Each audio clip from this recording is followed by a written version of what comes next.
Alors, on est arrivé au septième arrangement, Tikkun Shvi'a, le septième Tikkun en fait, des Shivim Tikkun du Ramchal, extraordinaire.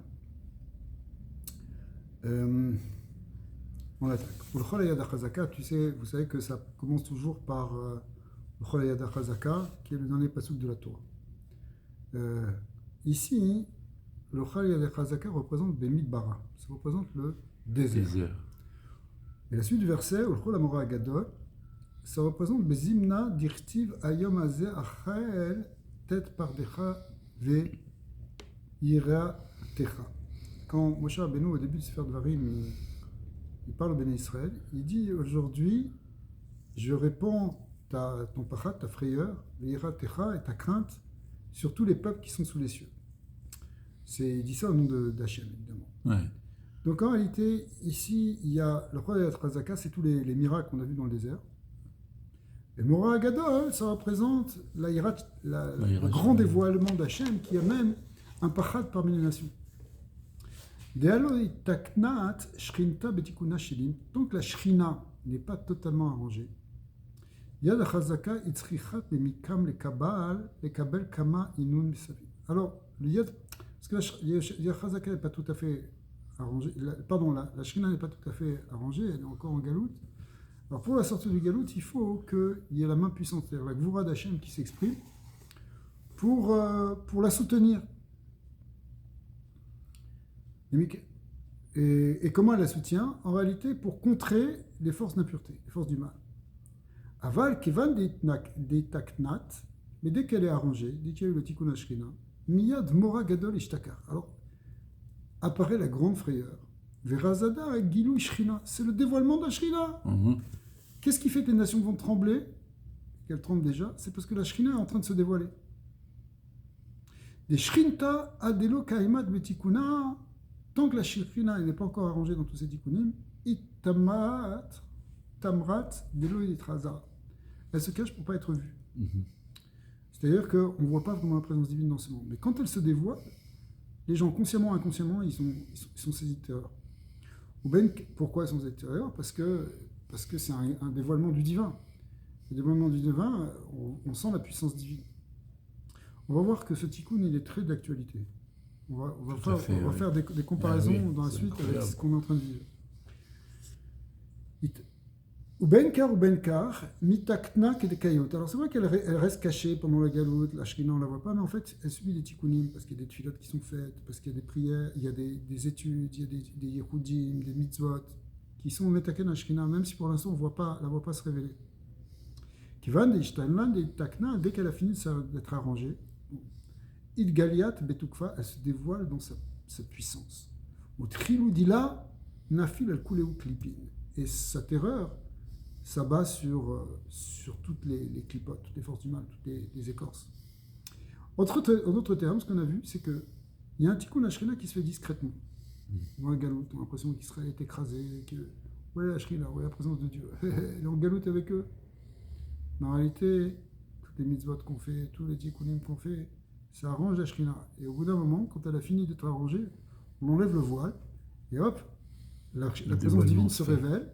Et là, ça remet en question tout le monde. Kigov nada, malchus bez David, lo idgaliat milad. Alors, de même qu'on parle de la shrina, qui est la malchut divine, on peut comprendre aussi que la malchut d'Israël, elle va suivre le même processus. C'est-à-dire que dans toute l'histoire du peuple juif, avant qu'il y ait eu un roi, ça a pris des centaines d'années. À l'époque où ils sont sortis d'Égypte, ils ont traversé le désert, après ils sont entrés en Eretz Israël. On ne pouvait pas imaginer qu'il allait avoir un roi. On pouvait imaginer parce que la Torah avait déjà donné les lois des rois, mais on va voir que quand Hachem il demandait au prophète Samuel d'aller oindre en premier Shaoul, il était très surpris, Shmuel, il n'était pas d'accord. Il l'a fait parce qu'Hachem le demandait, il ne comprenait pas, parce que pour lui, il n'y a pas de roi à part Hachem. Mais en réalité, la malchoute, dans les hommes, elle devait aussi se dévoiler. Mais on va voir qu'elle se dévoile progressivement. En fait, la vraie malchoute du clan d'Israël s'appelle Malchout Bet David. Qui govnada Malchout Bet David, lo idgaliat miyad. La royauté de David, elle ne s'est pas révélée tout de suite. Et là, Bezimna de Alou Israël et Hara, lorsque les bénis Israël sont arrivés sur la terre. Donc, après 40 ans du désert, ils sont rentrés sur la terre. Ils sont rentrés avec Yehoshua. Mais après, Keyamu Beshoftim at Shaul.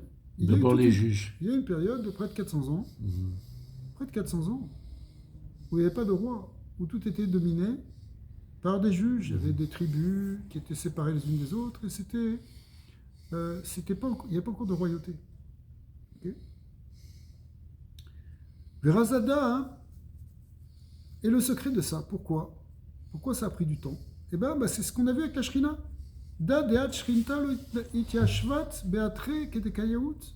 Parce que la Shrina, elle n'était pas encore prête, elle n'était pas encore établie comme il faut. Pourquoi? Il y avait une raison pour laquelle elles n'étaient pas établies. Parce qu'il y avait encore des peuples.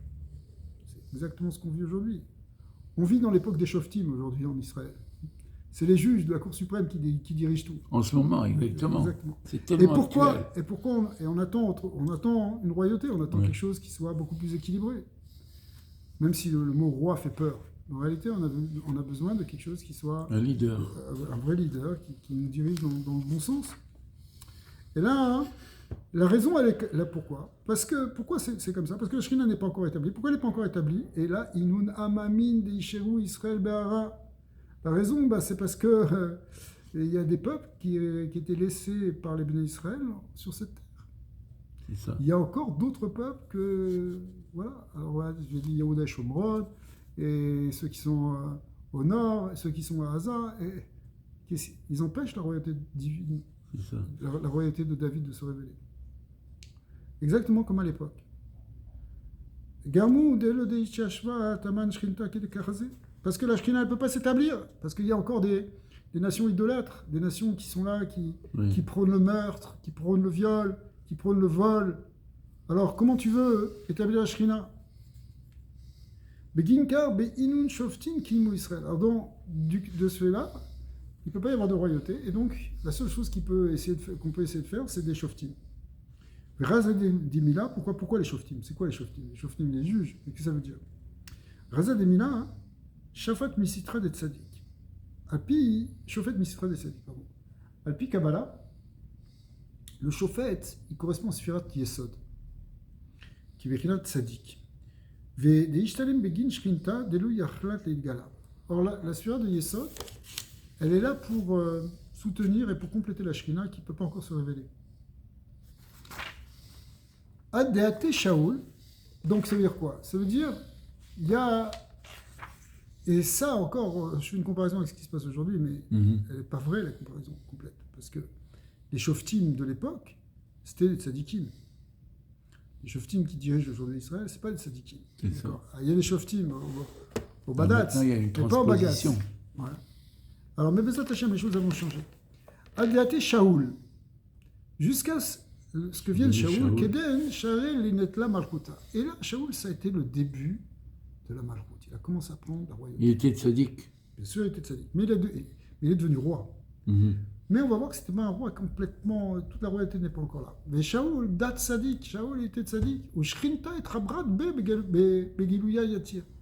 Donc c'est comme une transition. Parce qu'avant, le clan Israël est dirigé par le tzaddik. Après ça, elle est dirigée par un roi, mais qui est même tzaddik. Ouais. Évidemment que David devait être encore plus, mais ça veut dire Bechinat Yesod. Il faut comprendre ce que ça veut dire. C'est le Yesod qui vient être mashlim, qui vient compléter les manques de la Shrina, de la Malchut. Donc la transition c'était Shaul. Donc il y a eu un plus grand Gilouï de la Malchut. Beginkar Natil Malchuta, c'est pour ça qu'il a pu prendre la royauté. Avaloit Kaimat. Cependant, elle n'a pas tenu cette Malchut de Shaul. C'est tenu juste pour lui, et après ça lui a quitté. Adeata David. Jusqu'à ce que vienne David, c'est ce qu'il arrive. Et David, lui, la royauté, elle s'est trouvée au bon endroit. C'est-à-dire qu'après, il a trouvé sa place. C'est pour ça qu'après, elle a été transmise à Shlomo et à tous ses descendants. Razada, Shaul, Itmachar Bepar. Alors la raison, c'est que là-bas, Shmuel, le prophète, il a oint Shaul avec une fiole d'huile. Ce que lui avait dit à Kadesh Baruch Hu. Velo nimshacham malchuto. Et cette fiole, qui va représenter le Yesod, elle représente que ce n'est pas encore la Malchut. Donc, sa Malchut n'est pas restée tout le temps. Par contre, David, Bekeren Nimshecha Malchuto. Avec une corne. Avec une corne qui était pleine d'huile, il a été loin. Or, la corne, elle représente la malchoute, La elle représente la malchoute. royauté, elle représente la couronne de la royauté. Et la Gemara dans Megillah explique qu'à cause de ça, c'était un siman que David, sa royauté, allait durer. Alors que Shaoul, sa royauté, n'allait pas durer. C'est ce qui s'est passé. Raza Demila, Shaoul bet Tzadik Kaïm. Le secret, c'est effectivement parce que Shaoul, il se tient au niveau du Tzadik de la sphère d'Yesod. Au Begin, Shrinta de Trabrat de Gala, Banatil Malchuta. Et parce que la Shrina, elle a besoin ici maintenant de l'aide du Yesod pour se dévoiler, elle est prête à se dévoiler, elle n'est pas encore dévoilée, alors Là, il a reçu la déclaré sa royauté. Il a, oui. il a reçu la royauté. Ouais. Au Begin, Veda par Vada. Et ça, c'est représenté par le par. Le par étant, le par, ça veut dire la fiole. C'est la fiole. La fiole représentant la sphère de Yesod. C'est quoi la fiole? C'est ce qui contient le liquide ici qui va être Utilisé pour oindre. pour moindre. Et cette bouteille elle représente le Yesod. Au Begin des laves, pour des raisons qu'on pourrait expliquer, au Begin des laves, Béatré Ava, étant donné que c'est pas vraiment sa place, parce que c'est pas sa place d'être le roi. Loïd Kaïm, du coup ça n'a pas tenu. Aval David Malchoutaïou, Malchoutiou. En revanche, David, lui, il se situe dans la Malchout.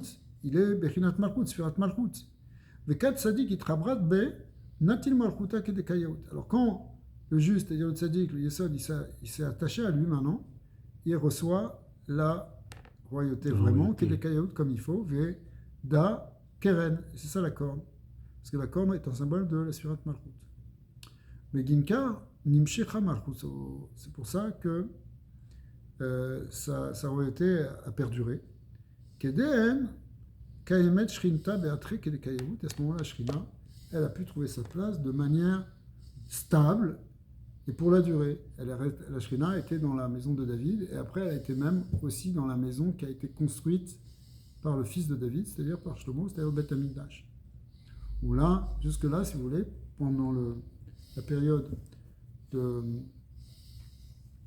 des Shoftim, la Shrina, enfin jusqu'à Shlomo Ameler, eh bien, la Shrina n'était pas dans un Beth Amikdash fixe encore. Elle était à Shiloh, elle était à Nov, mais c'est après seulement qu'elle a pris sa place définitive à Jérusalem.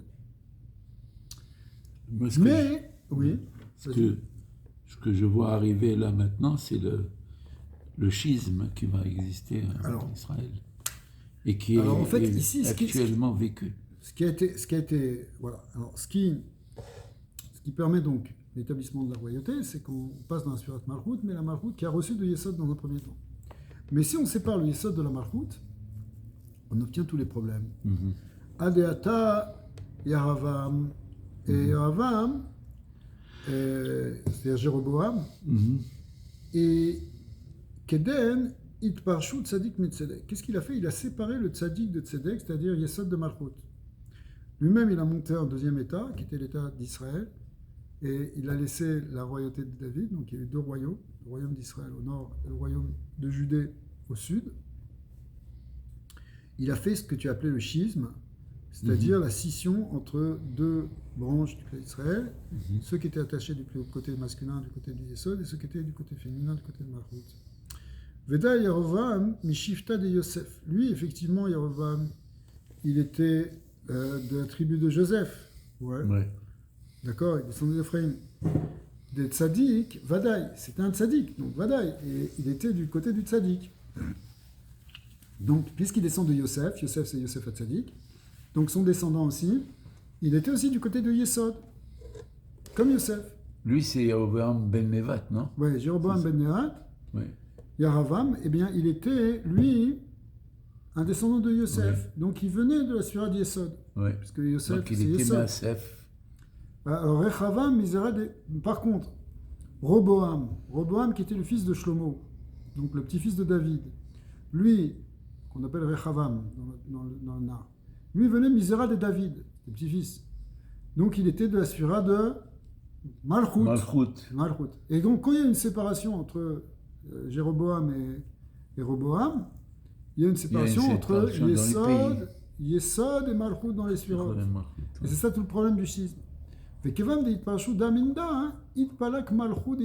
du coup, puisqu'ils se sont séparés, ces deux Sphirot, ça a créé la séparation de deux royaumes dans Israël. Ad des Magdesha Itrarav, et ça a amené jusqu'à la destruction du Beth Amikdash. Du temple. Ouais. Parce que pour qu'il y ait le temple, il faut qu'il y ait le kiyum de la Shrina, mais la Shrina, si elle ne reçoit pas les forces de Yesod, elle est affaiblie. Ouais. Parce que l'Etla Mikar Makloum, elle n'a rien par elle-même, si ce n'est des influx qui lui viennent du Sphirad Yesod. Donc quand il y a eu ce schisme, eh ben, on est rentré dans le galout en fait. Ça a amené, c'est parce qu'il y a eu ce schisme qu'aujourd'hui on est encore dans le galout.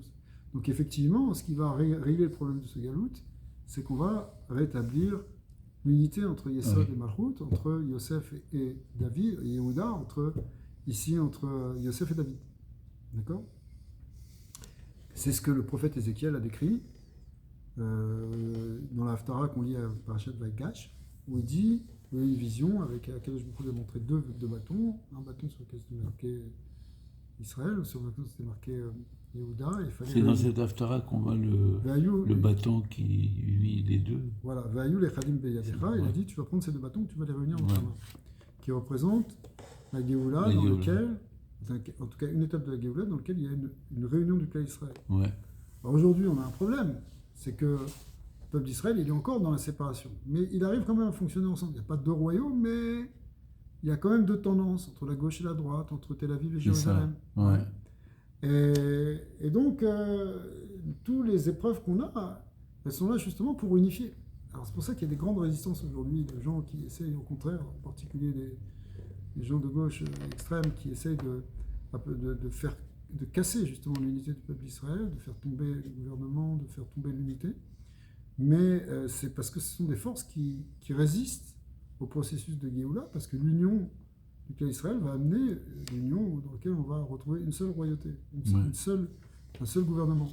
Bechol Daman de Garim. Alors, quelle est l'origine de tout ça? D'où ça vient? Pourquoi il y a eu cette séparation? Parce que là, on te dit, il y a une séparation entre les sphirotes, une séparation entre les rois, une séparation qui vient amener les destructions de Beth Amikdash, qui va amener la galoute jusqu'à la Géoula. Ça me paraît incroyable que ça a commencé avec la médisance. Alors, c'est ce qu'on va expliquer. Ça a commencé par la pire des fautes, qui est le Lachon Hara. Lachon Hara. Pourquoi? Parce que le Lachon Hara, ça coupe les gens. Ça sépare. Ouais. Tu dis du mal de quelqu'un, on ne s'approche plus de lui. Le Lachon Hara de Chafetz Chaim, au début de son Sefer, il explique tous les interdits qu'on transgresse. On peut transgresser, en faisant une fois le Lachon Hara, tu peux transgresser 17 interdits, dont 5 Harurim, et dont 3 Harurim et 5 mitzvot assez. C'est beaucoup plus grave que de manger pas kasher. Ouais. Mais Kolda Aman Garim. Et là, begin de Kibel David Lachon Hara. Deman Mekabel Lachon Hara, Garim Leaou Lishna Ila Dat Sadik. En réalité, quand quelqu'un il est Mekabel Lachon Hara, ce qu'on appelle Mekabel Lachon Hara, ça veut dire on te dit du mal et toi tu y crois. On te dit du mal de quelqu'un, donc tu acceptes ce qu'on te dit. C'est aussi grave que de l'avoir dit.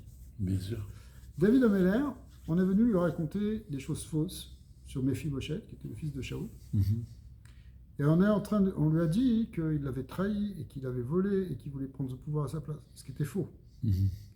Celui qui avait fait ça, il s'appelait Shiva et il a fait exprès parce qu'il voulait récupérer la part de Mephibosheth pour lui. Donc, il a essayé de dénoncer Mephibosheth et du coup, David il s'est énervé, il a dit bon, Mephibosheth il est Chayav Mita et toi je te donne sa part.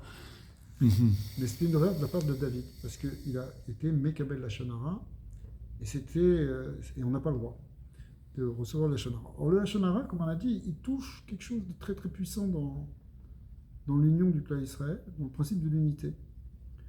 Et à cause de ça, c'est ça qui a commencé le début.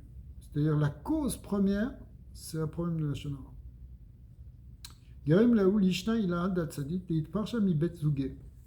Donc, quand tu fais cette séparation entre des gens, tu sépares dans les sphirotes de Yesod et de Malchut, avec toutes les conséquences que ça peut avoir. Ve'idmar beshrinta ne'elamti dumya.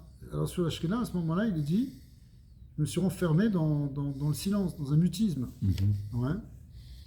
Pourquoi? Parce qu'elle n'a plus accès à la force de Yesod. Ou beginka itmar yerovam Urechavam yichalku et malchut. À cause de ça, effectivement, c'est ça qui a créé cette scission, ce schisme dans la royauté d'Israël. Et David Saleh ve'ama nelamti dumia echirashti mitov. C'est pour ça qu'après ça, dans Tehillim, on voit que David Améler, il a prié, il a dit qu'il avait fait une erreur. Il s'est rendu compte, donc il est resté après dans le silence parce qu'il avait accepté la Shonara. Ça a été une catastrophe. Donc il est prêt à rester, il préférait ne plus parler. Da begin la Shonara de Kibel Mitziva. Donc quand il va, il a dit du mal sur Mephibosheth. Eh bien, Vitreguise à Mephibosheth, qu'est-ce qui ça? David est tombé dans le panneau et il a commencé à se mettre en colère contre Mephibosheth. Il l'a accusé et donc l'a condamné. Ade Amarle, Iné lecha kol asher Mephibosheth. Jusqu'à ce qu'il lui dise, regarde, je te donne tout ce qui appartenait à Mephibosheth, je te le donne à toi. Le roi a le droit de faire ça. Mais c'est une erreur, évidemment. Adou dirtiv, Cham libi bekirbi beagigi. C'est ce qu'il a dit après. Mon cœur s'est enflammé en mon sein. Beagigi, au sujet du Agigi qui était en fait le descendant de Shaul. Dit Barti Bilshoni. Ouais, feu a éclaté, j'ai parlé, ma langue a parlé. C'est ça le problème. J'aurais jamais dû accepter ce Lashonara, j'aurais jamais dû rentrer dedans. En réalité, ça c'est le châtiment qu'il a eu pour recevoir, pour avoir dit des paroles dans la colère. Veda Garimla, qu'est-ce qu'il avait dit? Il a dit tous les biens de Mephibosheth, ils t'appartiennent à toi. C'était une grande erreur. Veda Garimle, Chiluka de Malchuta Vadaï. Et la Gemara, c'est une Gemara en fait dans Shabbat, qui dit ça aussi, et qui dit que ça a été la cause de la séparation après dans le pays d'Israël. Entre ceux qui étaient du côté de Shaoul et ceux qui étaient du côté de David. Parce que n'oublie pas que Shaoul il descendait de Binyamin, qui était du côté de Yosef. Beginka Odieni, donc on tourne la page 110, Beginka Odieni et Shem Kitsi. À ce moment-là, la suite dans Tehillim, c'est que David Améler il a demandé à Hachem, fais-moi connaître ma fin, Kitsi. Ouais. Mais qu'est-ce que veut dire Kitsi? Ça ne veut pas dire ma fin négative ici. Da Ketsayamin, c'est la fin de la droite, c'est-à-dire c'est la fin positive, la fin de la sortie de l'exil.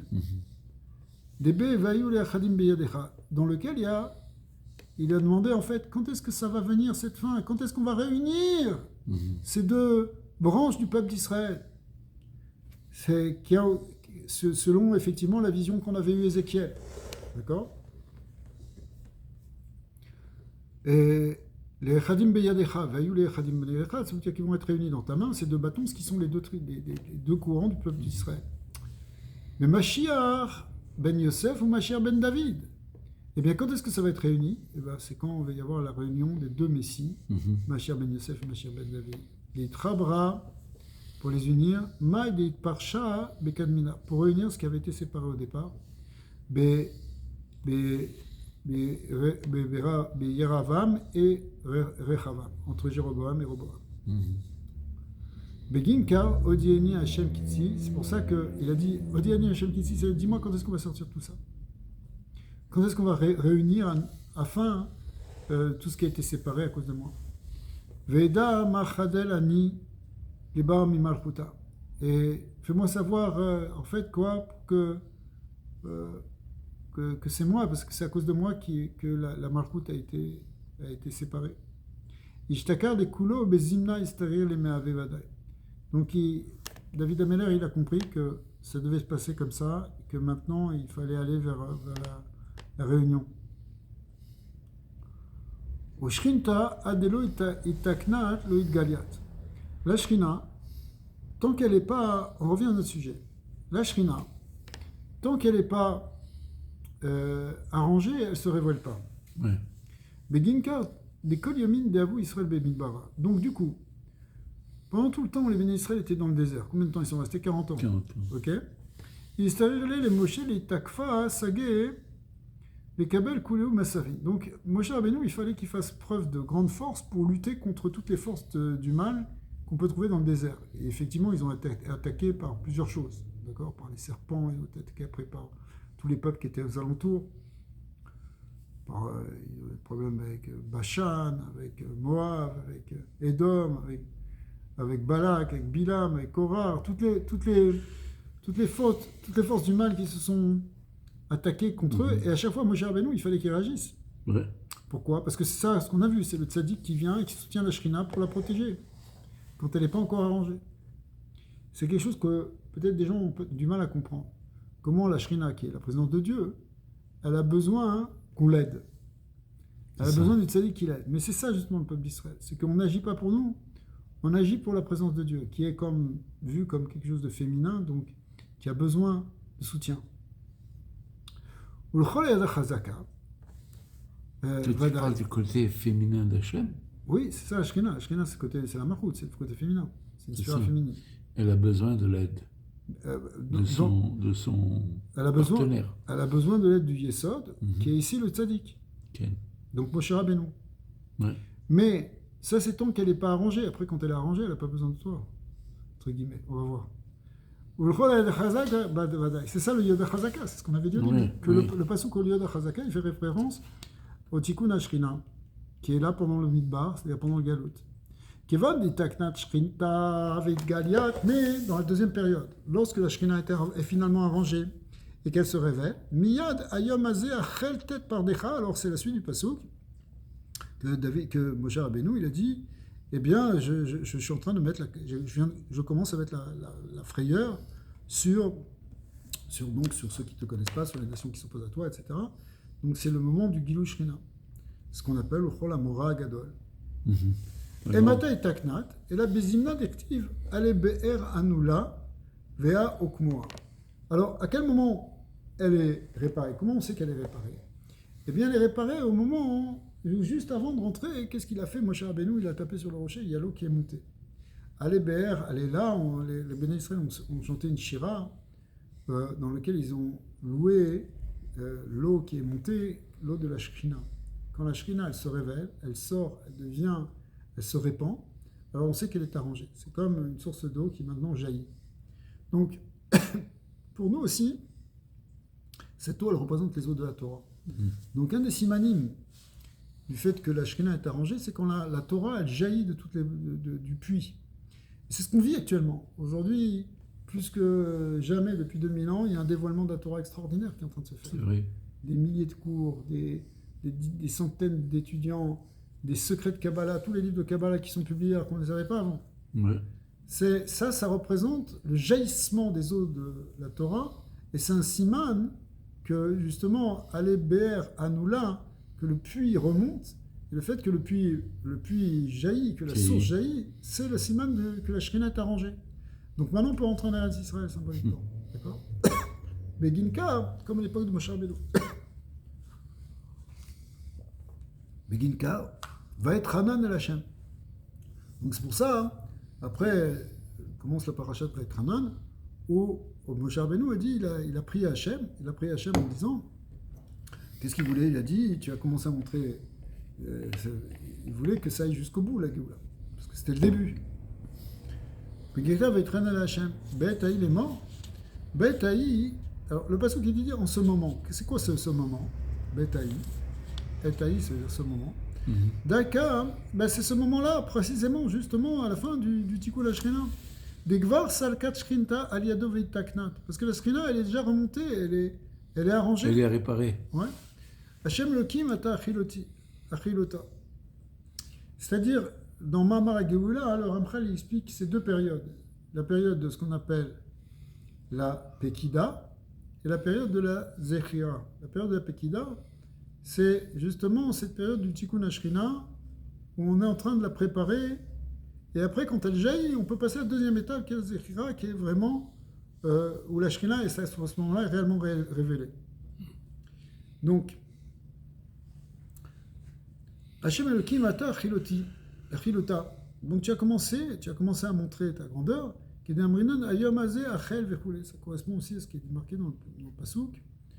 Aujourd'hui, le pasuk qu'on a vu tout à l'heure, dans lequel Hashem dit, je commence à révéler ma puissance sur les nations.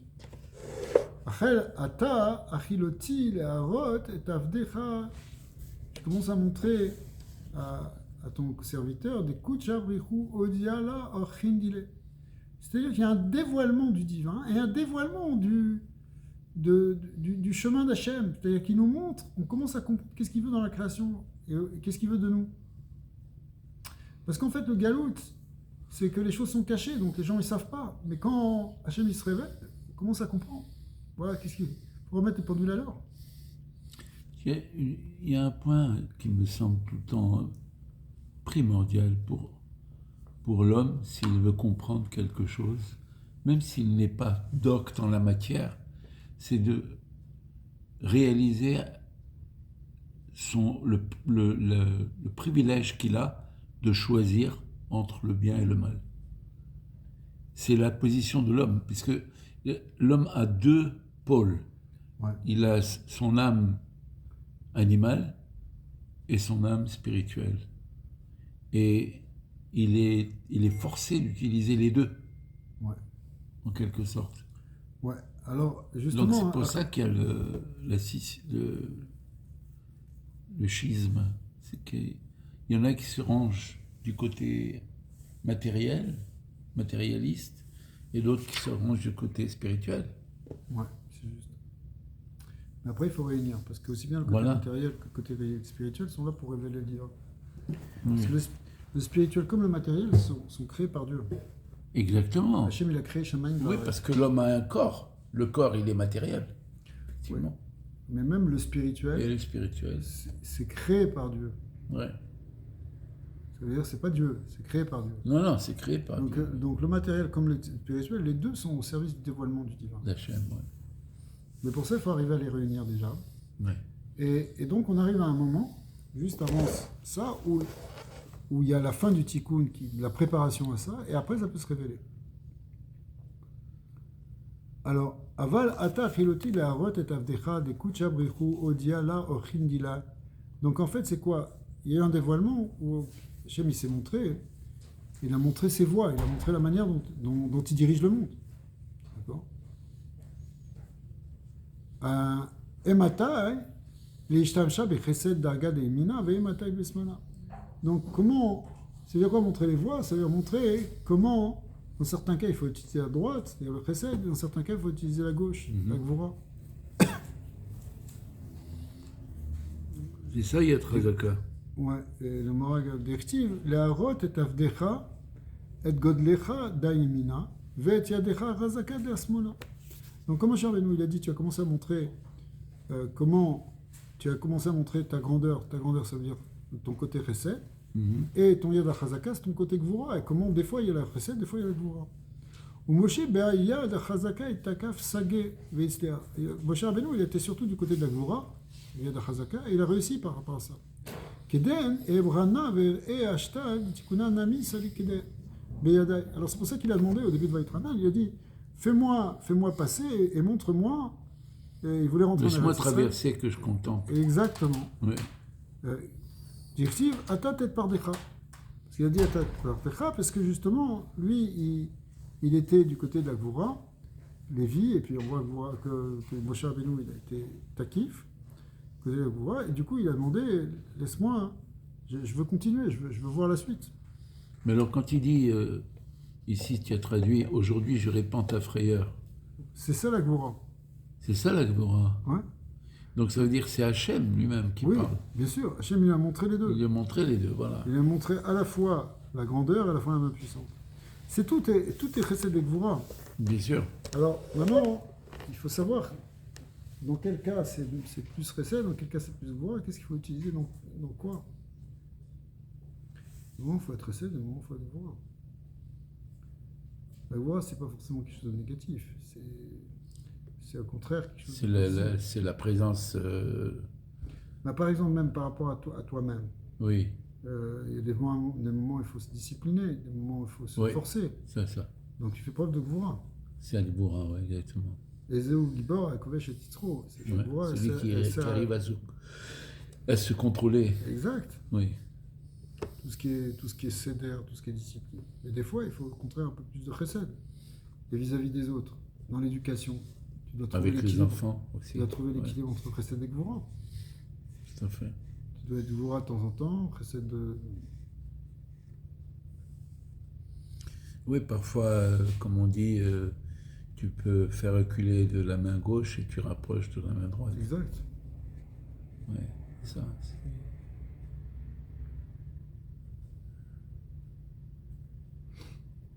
On n'arrive pas à réaliser la chance qu'on a de pouvoir utiliser notre libre arbitre.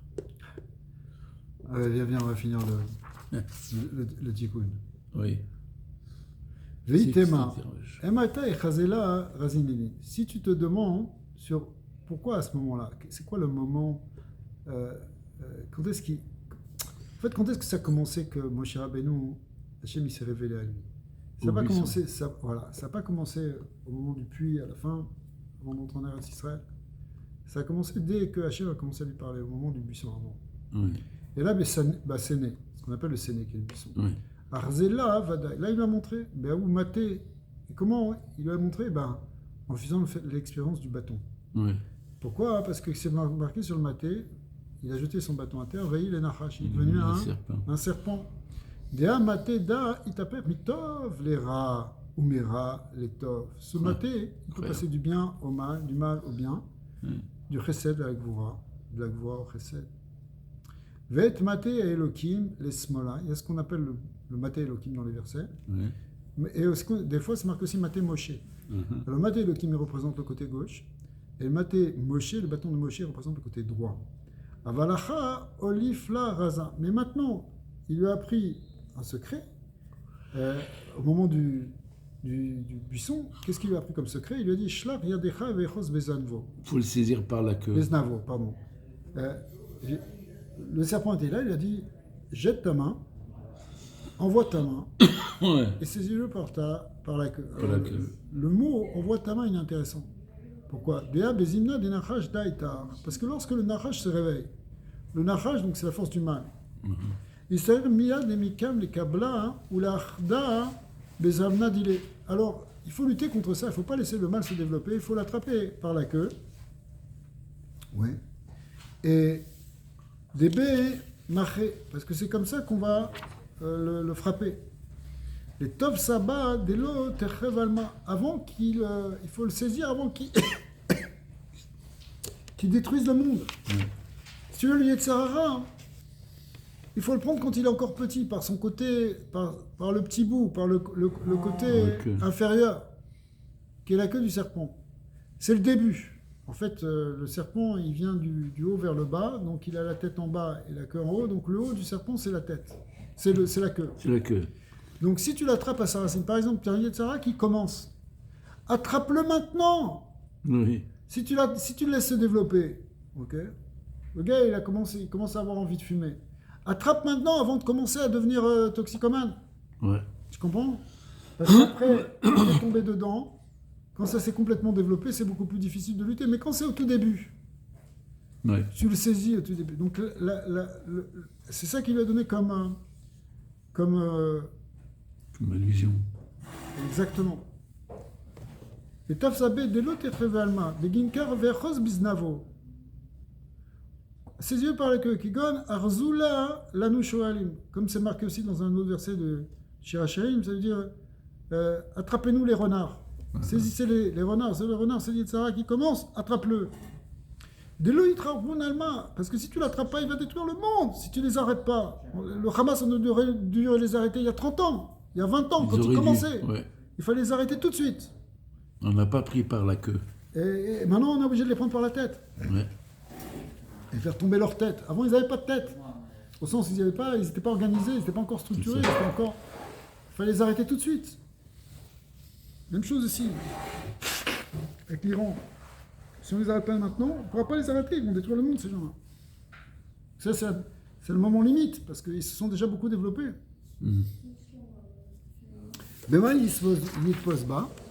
Et comment tu vas l'attraper? Dans l'expression, elle est dite, et l'expression dit Shlach yadecha dasmola, envoie ta main, ça représente la force de la gauche, la gvura. Là, avec la gvura, tu peux le saisir. Miyad, vayine maté bekapo. Alors, si la suite du verset, c'est que quand il a attrapé le serpent, Il est redevenu un bâton. Il est redevenu un bâton. Au contraire, ça rétablit les choses dans le monde, ça a ramené la justice, ça a ramené l'équilibre. Des Keden Ishtakar Beatre. Et à ce moment-là, les choses, elles se sont retrouvées à leur place.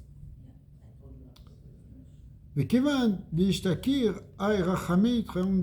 du coup, la Rahmanout, la miséricorde, elle est venue. Des fois, c'est par la rigueur que tu amènes la paix et la miséricorde. Beginkar, vaï les maté, bekapo. C'est pour ça que dans sa paume, il y avait un bâton maintenant. Maintenant, on n'est plus dans la Gvoura, maintenant on est dans le Chesed. Beginda, ata, achiluti la rot et avdecha besene. En fait, quand il a dit tu vas commencer à montrer, quand est-ce que tu as commencé à montrer? C'était 40 ans avant. Au moment du buisson ardent, tu m'as expliqué tout ça. Et godlecha daimina ve yadecha chazaka shlach yadecha vadai. C'est-à-dire comment des fois il faut être dans la grandeur du chesed, et des fois au contraire, il faut le yad chazaka, il faut la main puissante de la gvura pour lutter contre les forces du mal. Exactement. Aujourd'hui, voilà, typiquement ils sont en train de bombarder les bases syriennes, parce qu'ils ne veulent pas que ça se développe, parce que les Turcs ils sont en train d'arriver. Si on laisse les Turcs faire ça, et c'est une armée très puissante les Turcs, alors si on les laisse là, donc il faut tout de suite faire preuve de Yad Khazaka. Ah, c'est dur, ils sont en train de bombarder un aéroport, ils sont en train de détruire des trucs. Mais oui, c'est maintenant qu'il faut le faire, parce que si tu ne vas pas le faire dans 10 ans, ils auront amené une armada là-bas, aux portes d'Eretz Israël, prêts à t'attaquer. Ouais. Donc dans tous les cas, il faut faire preuve, justement parfois, de Gvura pour amener le Mais en Chesed. attendant, tu as des troubles faits. Oui, mais l'idée ici qui est marquée, c'est que quand tu fais preuve de rigueur, après ça mène à Rachamim. C'est-à-dire, tu as saisi le serpent, Shlach Yadecha, le Yadecha, c'est-à-dire le Chazak, donc mets ta main puissante dessus, mais après ça devient un maté bekapo, ça devient quelque chose qui est au contraire la Rachamim. Mais comment on explique alors les réactions des Juifs eux-mêmes? Parce qu'ils ne savent pas. Alors en tout cas, Bezat Hashem, on va voir la Géoula. Nous aussi, on va voir le Yad HaChazaka. On commence à le voir. On commence à voir la puissance d'Hachem qui va se révéler complètement. Alors, on est prêt pour la Géoula Shlema. Tout ce qu'on voit ici, c'est un remèze de ce qu'on est en train de vivre déjà. Baruch Adonai L'Olam, Amen. Amen.